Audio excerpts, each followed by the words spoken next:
네, 세계를 만나는 시간 나우 함께하고 계시는 지금 시각 9시 37분 17초 막 지나고 있습니다. 자, 이번 코너 국제뉴스를 바라보는 넓은 시각을 키워드립니다. 전지적 세계 시점 경향신문 구정은 선임 기자와 함께합니다. 전화로 연결돼 있는데요. 기자님 안녕하세요. 네, 안녕하세요. 네, 미국이 요즘 이 참전 군인들에 대한 모독 발언 논란으로 굉장히 시끄럽습니다. 먼저 이 사건의 발단부터 좀 짚어주시죠. 예, 2008년 미국 대선에서 버락 오바마 후보하고 맞붙었다가 패한 이 존 맥케인 상원 의원 아마 다들 기억하실 겁니다. 네. 이를테면 이 맥케인 상원 의원은 군인 집안 출신으로 굉장히 유명합니다. 맥케인 본인이 베트남전 때 장교로 참전을 했다가 포로로 붙잡힌 적이 있었어요.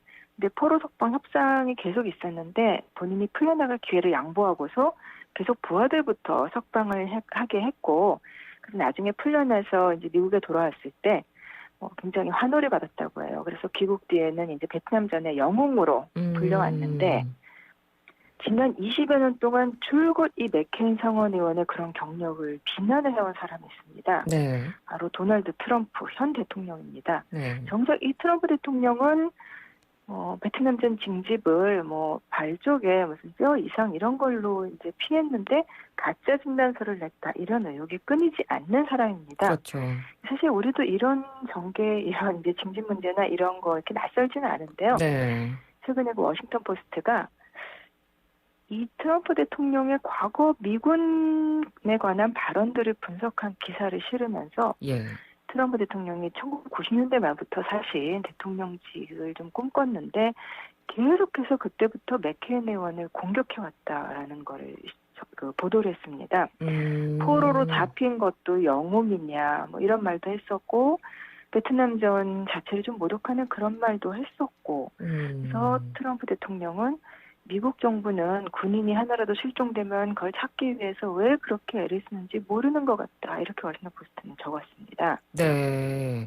그러니까 트럼프 대통령하고 맥케인 전 의원은 워낙 불화를 겪은 사이로 유명하기도 하고 그 말씀해 주신 그 베트남전 참전 관련 부분 때문에 여전히 맥케인 전 의원의 유족들과 트럼프 대통령이 사이가 좋지 않은 것도 다들 알고 계시긴 하겠습니다만 자, 그러면 최근에 워싱턴 포스트의 그 보도 내용에 이어서 참전 군인 이야기는 어디서 나온 건가요? 보도 내용이 이어서 나온 건 아니고요. 네. 사실 먼저 발단입니다. 워싱턴 포스트가 이런 보도를 하게 된. 예. 이거 시사 잡지 애틀랜틱에서 이달 초에 트럼프 대통령의 과거의 참전 군인들을 호구, 패배자 이런 식으로 비하하는 말을 했다.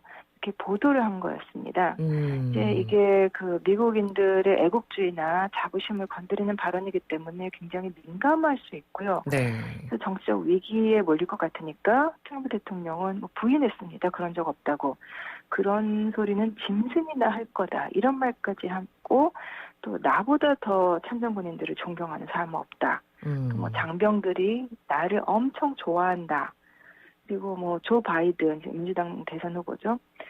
그러면서 트럼프 대통령과 그 아들 등등이 트위터에다가 계속 네. 미군 장병들이 그 조 바이든을 비난하는 동영상이나 이런 거 올리고 그랬는데요. 네. 그렇지만 이 애틀랜틱 잡지 쪽에서는 후속 보도를 예고한 상태이기 때문에 이 참전군인 발언을 둘러싼 이 갈등이나 정치적인 파장은 계속해서 좀 이어질 것으로 보입니다. 네, 후속 보도가 어떻게 나올지 모르겠습니다만 어찌됐건 이번 논란이 미국 대선을 얼마 남겨두지 않은 시점에서 굉장히 파장이 클 것은 분명해 보이는데요. 사실 이 트럼프 대통령이 취임 이래로 본인과 어떤 정치적 성향에 맞지 않는다거나 본인의 어떤 정치를 비판하는 그런 언론사들을 좀 가짜 뉴스로 묶으면서 항상 비판하고 언론과의 전쟁을 계속해서 해왔죠. 지금도 사실 하고 있죠. 거의 네. 그 외신 보도를 보다 보면 CNN은 특히 이제 트럼프 정부와 조지 플로이드 흑인 사망 시위 때도 그렇고 진짜 전쟁을 하는 분위기입니다. 트럼프 대통령 워싱턴 포스트, 뉴욕타임즈, CNN 같은 전통 매체들은 가짜 뉴스다 이러면서 전쟁을 벌여온 건 사실이고 그 대신에 트럼프 대통령이 좋아하는 언론이라고 하면 대표적인 게 우익들의 메가폰이나 다름없는 루퍼트 머덕의 폭스뉴스죠. 그리고 또 좀 논란이 많았던 게 온라인 매체, 브레이트바트 뉴스 이런 것들이 있습니다. 근데 이런 매체는 4년 전 대선 때 트럼프 후보를 맹렬히 지지를 했는데 가짜 뉴스를 정말 많이 퍼뜨렸던, 그래서 일종의 한국에서는 미국판 일베다라고 할 정도로 이런 그 사이트거든요. 그래서 네. 미디어라든가 저널리즘이라기보다는 유사 언론이라고 보시면 돼요. 그런데 트럼프 대통령이 집권 뒤에 이런 브레이트바트 같은 곳에 그 인사들을 중용을 하기도 했었습니다. 아, 그렇군요. 자, 그럼 이번에 이슈의 중심이 된 트럼프 대통령과 맞붙은 이 애틀랜틱이라는 시사 잡지는 미국 내에서 어떤 의미를 가지나요? 이 애틀랜틱은 사실 국내에서는 그렇게 인지도가 높지는 않을 거예요. 아마 국내 청취자분들은 많이 잘 모르실 텐데 네. 미국에서는 그 아주 유서 깊은 잡지고요. 그냥 단순한 어떤 유명한 잡지가 아니에요. 이게 만들어진 게 1857년입니다. 보스턴에서 애틀랜틱 먼슬리라는 이름으로 창간이 됐는데 아마 국내도 팬이 많은 그 미국의 자연주의자 시민불복종 얘기했던 헨리 데이비드 소로와 함께 활동했던 그 랄프 알도 에머슨, 문인 겸 철학자죠. 네. 이런 사람도 그렇고, 미국의 국민 시인이라고 불리는 그 헨리 워즈워드 롱펠로라든가 이런 사람들이 창간 멤버였습니다. 아마 토마스 씨 오두막 그 책은 다 아실 거예요. 네. 네, 저희가 어릴 때는 사실 약간 좀 성차별적으로 스토 여사 이렇게 불렀는데 이 토마스 씨 오두막을 쓴 해리엇 비초 스토, 그다음에 미국의 초창기 그 흑인 노예 출신의 해방운동가 였던 윌리엄 파머 이런 사람들이 다 이 애틀랜틱 먼슬리에 기사를 써서 글을 썼습니다. 그래서 미국의 노예 해방운동에 굉장히 큰 기여를 한 것으로 평가를 받고요.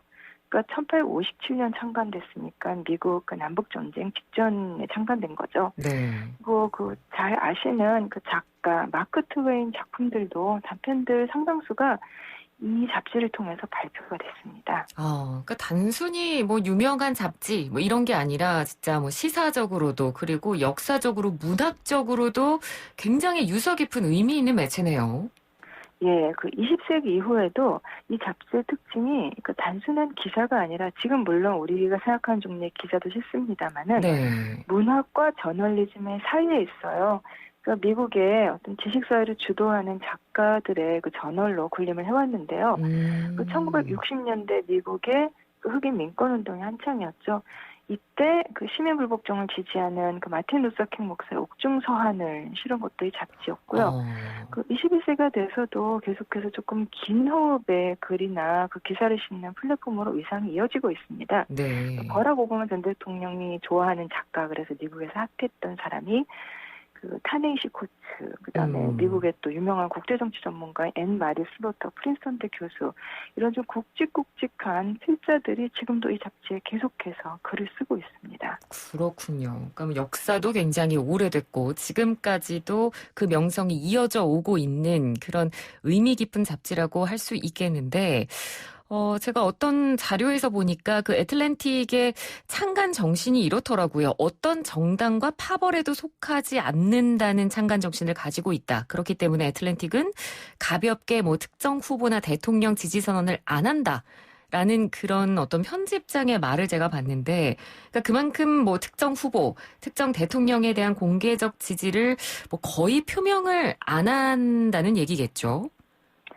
예, 그 역사가 지금 160년이 넘는데, 미국 언론들은 그 대선에서 한 후보를 지지하는 경우가 사실 많죠. 공식적으로 지지를 하곤 합니다.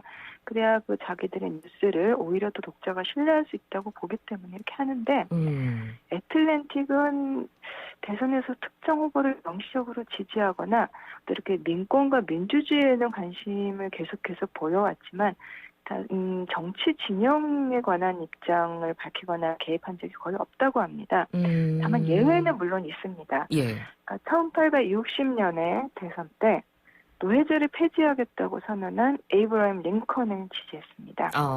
그리고 또 비슷한 사례인데요. 1964년 이 민권운동이 한창이던 시절에 그때 대선에서 린든 B 존슨 민주당 후보를 지지한다고 선언을 했습니다. 그때 당시에 이제 베리 골드워터 공화당 대선 후보를 지지하지 않는 이유를 쓴 걸 제가 확인해 보니까 이 공화당 후보가 남부 인종차별주의자들, 특히 그 KK라고 하죠. 백인 인종주의 테러 집단하고 우호적인 관계다. 그러므로 우리는 존슨을 지지한다. 이렇게 선언을 했었고요.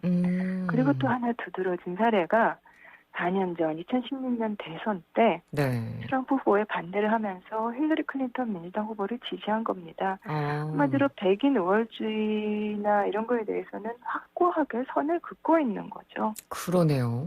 그럼 이 잡지 소유주는 누군가요? 그 원래 창간한 사람들은 문인들하고 이제 보스턴에 기반을 두고 있었는데 보스턴의 출판업자였고요. 예. 그 뒤에도 오랫동안 주로 문인들과 보스턴의 출판계 문학계 인사들이 경영을 해왔습니다. 1980년대 들어와서 한 20년 가까이 이제 캐나다계 미국인 미디어 재벌이 매입을 한 적이 있었는데 네. 1999년에 손을 뗐고요. 그 뒤에 이제 애틀랜틱 미디어 그룹이라는 자체적인 그 모 회사, 엄브렐라 회사라고 하죠. 이런 걸 만들었습니다.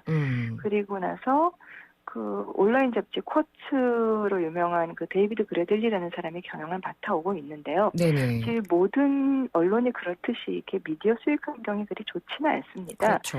그래서 2017년부터는 에머슨 콜렉티브라는 재단이 이 애틀랜틱에 투자를 했고 현재 이 기구가 지분 대부분을 갖고 있습니다. 네, 그렇군요. 그럼 지금 방금 말씀해주신 에머슨 콜렉티브 이거는 어떤 기구인가요?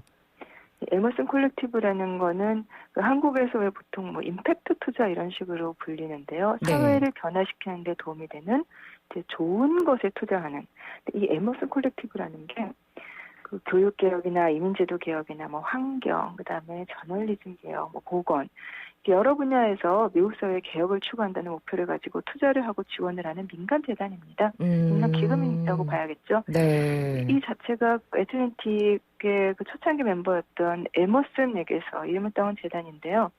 이걸 만든 사람이 스티브 잡스의 부인 로린 파월 잡스입니다. 2004년에 이 재단을 만들었고, 예. 근데 그래서 뭐 이 애틀랜틱뿐만 아니라 이 에머슨 콜렉티브는 여러 사업에다가 투자를 하고 있는데 좀 공교롭지만 역시 트럼프의 비판적인 그 온라인 뉴스 사이트 악시오스라는 게 있는데 그것도 사실은 에머슨 콜렉티브가 최대 주주인 상황입니다. 그렇군요. 네. 이 애틀랜틱 기사 때문에 트럼프 대통령 늘 그렇듯이 화가 나면 곧바로 이제 퍼붓죠. 네. 그래서 애틀랜틱 보도가 나고 사흘 뒤인 지난 6일에 트위터에다가 자기 아내가 가짜뉴스, 증오 같은 거를 토해내는 극좌 잡지에다가 돈을 낭비하는 걸 알면은 스티브 잡스도 싫어할 거다. 이런 글을 올렸습니다. 네. 그러니까 한마디로 잡스의 유산을 가지고 잡스 부인이 애틀랜틱 같은 가짜뉴스 잡지, 극좌파 잡지에 지금 돈 퍼부고 있다. 이렇게 비난을 한 건데요. 네네. 좀 늘 그렇지만 굉장히 심한 발언이죠. 그러네요. 네.